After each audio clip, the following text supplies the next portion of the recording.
Welcome to my channel knowledge fusion. Last video में हमने 10th pattern के बारे में समझा था, पढ़ा था कि उसे हम जावा में कैसे कोड कर सकते हैं।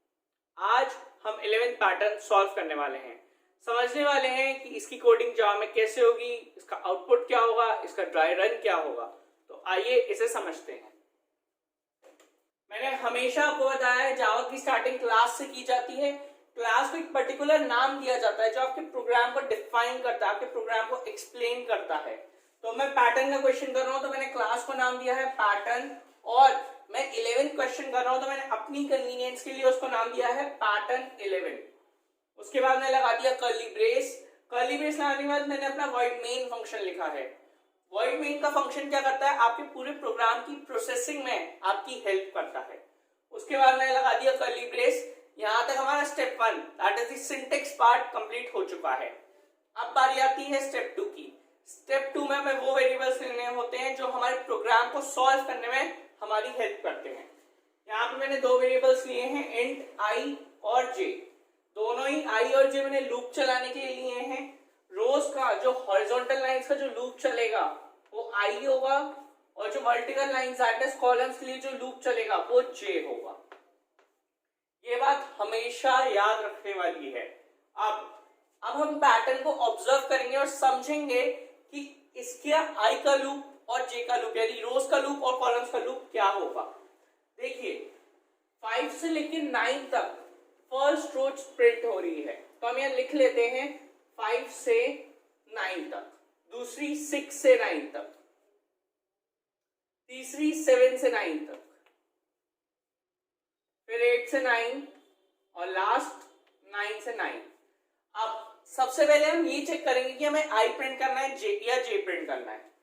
देखिए हमारी रो एक भी सेम नहीं है, रोज हमारी सेम नहीं है, एक ही फॉर्म में नहीं है। क्या कॉलम्स हैं? कॉलम्स भी नहीं है। मैंने हमेशा आपको बताया है जब रोज और कॉलम्स सेम नहीं होंगे तो जे प्रिंट होगा। तो हमने यहाँ प्रिंट कर दिया SOPJ यानी system dot out dot print. आप शॉर्ट फॉर्म SOP यूज नहीं कर सकते। अब जब हमें पता है जे प्रिंट होना है तो पहले हम जे का लूप चलाएंगे। जे का लूप कैसे चलाएंगे, देखिए 5 से 9, 6 से 9, 7 से 9, 8 से 9, 9 से 9, यानी इतना तो समझ में आ गया लूप 9 पे खत्म होना है। तो मैंने j is lesser than equals to 9 condition लगा दी। शुरुआत कहां से होनी है, 5 से, फिर 6 से, फिर 7 से, फिर 8 से, फिर 9 से। ये वैरी कर रहा है, यानी कि अगर मैं इसको 5th रो मानूं, 5th रो, फिर 6th रो, फिर 7th रो, फिर 8th रो, फिर 9th रो, ऐसा मैंने क्यों किया। देखिए वैसे रो 1 2 3 4 5 होती हैं, पर इसकी शुरुआत हो रही है 5 से। जब हम रोज को लेते हैं तो हम ये भी देखते हैं कि वो नंबर कहां से शुरू हो रहा है। तो 5th से शुरू हो रहा है तो हम इसको 5th रो मानते हैं। 5th रो, 6th रो, 7th रो, 8th रो और 9th रो। तो यानी कि जैसे जैसे रोज चलेंगी, जैसे 5th रो है तो 5 से 9, 6th रो है तो 6 से 9, यानी जिस नंबर की रो है उसी नंबर से स्टार्टिंग हो रही है। तो हम जे के लूप को i से 9 तक चला सकते हैं। जब i की वैल्यू 5 होगी तो 5 से 9, जब i की वैल्यू 6 होगी तो 6 से 9, जब i की वैल्यू 7 होगी तो 7 से 9, और जब 8 होगी 8 से 9, और जब 9 होगी 9 से 9। इस तरीके से लूप चलेगा। अब i का लूप देखते हैं, ये है 5th रो, ये 6th रो, ये 7th रो, ये 8th रो, ये 9th रो। तो सिंपल 5 से 9 तक का हम लूप चला देंगे। पहले 5th रो प्रिंट होगी, फिर 6th, फिर 7th, फिर 8th, फिर 9th। तो अब इसकी वर्किंग देखते हैं कि कैसे ये रन करेगा। आप पहले पैटर्न को ऑब्जर्व कर लीजिए, मैं इसको रब कर रहा हूं। अब हम इसे प्रिंट करेंगे और देखते हैं कि हमारा ये आउटपुट आता है या नहीं, और ये एस्टेरिस्क कैसे प्रिंट करना है ये भी मैं आपको बताऊंगा।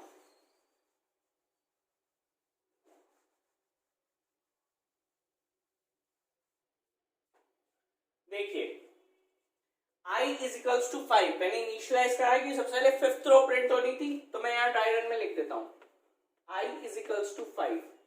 क्या 5 is lesser than equals to 9? क्या 5 9 से छोटा है? कंडीशन ट्रू है, कंडीशन ट्रू है, हम अंदर आ जाएंगे। j equals to i, 5th row थी यानी 5 से ही शुरू होनी थी, तो j इक्वल्स टू i यानी j इक्वल्स टू 5। अब 5 is lesser than equals to 9, क्या 5 9 से छोटा है, कंडीशन ट्रू है। अंदर आए SOPJ, हमें J प्रिंट कराना है, यानी system not out dot print. मैं फिर रिपीट कर रहा हूं, आप SOP शॉर्ट फॉर्म यूज नहीं कर सकते। तो J की वैल्यू आपकी क्या है, 5 है, तो आपने ये 5 प्रिंट कर दिया। SOP के आगे LN नहीं लगाए, यानी लाइन चेंज नहीं होगी, हमारा कर्सर इधर ही रहेगा। अब आप ऊपर जाएंगे, यहां से आप गए यहां पे J प्लस प्लस, J की वैल्यू हो जाएगी 5 से 6, क्योंकि ये अपडेशन पार्ट है। यहाँ पे J की वैल्यू 1 से इंक्रीज हो रही है, तो 5 से इंक्रीज होके 6 हो गई। अब वापस कंडीशन चेक करेंगे, क्या 6 is lesser than equals to 9, क्या 6 9 से छोटा है, कंडीशन ट्रू है, कंडीशन ट्रू है। अंदर आ जाएंगे SOPJ, अगेन आप J प्रिंट करेंगे, पर इस बार J की वैल्यू क्या है, इस बार J की वैल्यू 6 है, तो यहाँ पे 6 प्रिंट होगा। यहां से 6 प्रिंट होने के बाद आप ऊपर जाएंगे। अच्छा, एक चीज और, LN नहीं था तो लाइन चेंज नहीं हुई, अभी भी आपका कर्सर यहीं पे है। अब जब आप यहां से ऊपर जाएंगे J प्लस प्लस, तो आपकी J की वैल्यू फिर से 1 से इंक्रीज हो जाएगी, तो इस बार 6 से क्या हो गई, 7। अब वापस आप कंडीशन चेक करेंगे, 7 is lesser than equals to 9, condition true है। 7 9 से छोटा है, कंडीशन बिल्कुल ट्रू है। अंदर आए SOPJ, आप फिर से J प्रिंट करेंगे, पर इस बार J की वैल्यू क्या है, 7, तो आप 7 प्रिंट कर देंगे। यहां से आप ऊपर गए J प्लस प्लस, J की वैल्यू फिर से 1 से इंक्रीज होगी, इस बार J की वैल्यू हो गई 8। अब आप कंडीशन चेक करेंगे, क्या 8 is lesser than equals to 9, क्या 8 9 से छोटा है, कंडीशन ट्रू है। अंदर आ गए, आप फिर से J प्रिंट करेंगे और इस बार आप 8 प्रिंट करेंगे, J की वैल्यू 8 है, तो ये आपने प्रिंट कर दिया 8। अब यहां से आप ऊपर जाएंगे J प्लस प्लस, J की वैल्यू फिर से इंक्रीज होगी, इस बार 9 हो गई। अब आप कंडीशन चेक करेंगे, 9 is lesser than equals to 9, क्या 9 9 से छोटा है, कंडीशन फॉल्स। क्या 9 9 की इक्वल है, कंडीशन ट्रू। ये दो कंडीशंस हैं, दोनों में से एक भी ट्रू होती है तो ट्रू माना जाता है। तो अंदर आ गए SOPJ, फिर से आप J प्रिंट करेंगे, J की वैल्यू 9 है, तो आप क्या करेंगे, आप 9 प्रिंट कर देंगे। इसके बाद आप जैसे ही ऊपर जाएंगे J प्लस प्लस, J की वैल्यू हो जाएगी 10, 1 से इंक्रीज होके। आप कंडीशन चेक करेंगे, क्या 10 is lesser than equals to 9, क्या 10 9 से छोटा है, नहीं। क्या 10 9 की इक्वल है, नहीं, कंडीशन हो गई फॉल्स। आप फॉर के J के लूप के बाहर आ गए यहां पर। अच्छा, इतनी देर से हम J की वैल्यू कैसे प्रिंट कर रहे थे, क्योंकि J इन्वर्टेड कॉमास में नहीं था। जब कोई चीज इन्वर्टेड कॉमास में होती है तो वो एज इट इज प्रिंट होती है। मान लीजिएगा J इन्वर्टेड कॉमास में होता तो बार बार J प्रिंट होता, पर J इन्वर्टेड कॉमास में नहीं था तो J की वैल्यू प्रिंट हो रही थी। अब जैसे ही आपका लूप फॉल्स हुआ, बाहर आए, आपने देखा SOPLN एस्ट्रिक। सबसे पहले जो चीज दी होती है उसे प्रिंट करते हैं, एस्ट्रिक इन्वर्टेड कॉमास में है तो asterisk as it is print हो जाएगा। उसके बाद हम वापस यहां से इधर आते हैं LN पे। जी, ये जो भी इसके अंदर होता है इसको प्रिंट करने के बाद ये यहां से LN पे आता है। LN का मतलब है new line, SOPLN, system dot out dot print LN। ठीक है, आप शॉर्ट फॉर्म यूज नहीं करेंगे। LN क्या होगा, LN का मतलब होगा न्यू लाइन, यानी एस्ट्रिक प्रिंट होने के बाद आपका जो कर्सर है वो यहां से यहां आ जाएगा ऑटोमेटिकली। जैसे ही यहां रन हो जाएगा, इसके बाद यहां से हम वापस इधर जाएंगे ऊपर I प्लस प्लस पे। I प्लस प्लस क्या होगा, अब हमारी ये वाली रो कंप्लीट हो चुकी है, हमारी फर्स्ट रो कंप्लीट प्रिंट हो गई है। दैट इज हमारी जो फर्स्ट यानी फिफ्थ रो जो थी, सबसे पहली वो, तो इसलिए मैंने फर्स्ट रो बोला, कायदे से हमने उसे फिफ्थ रो लेट किया हुआ है।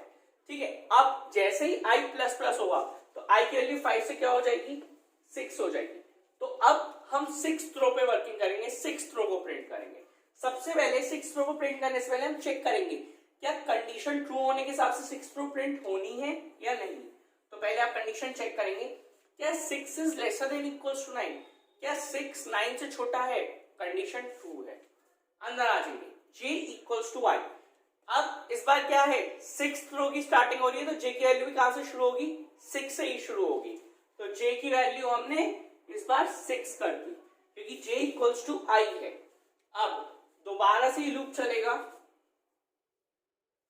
कंडीशन चेक होगी 6 is lesser than equals to 9, क्या 6 9 से छोटा है, कंडीशन ट्रू है।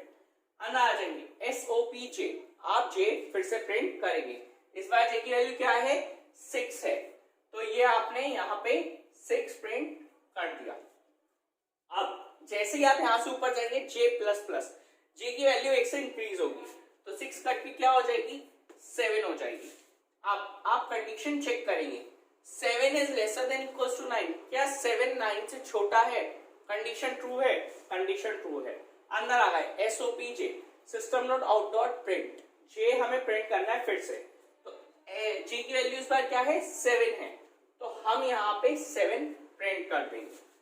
यहां से हम ऊपर जाएंगे j प्लस प्लस, हम फिर से j की वैल्यू 1 से इंक्रीज करेंगे, तो इस बार 7 इंक्रीज होके क्या हो जाएगा 8 हो जाएगा।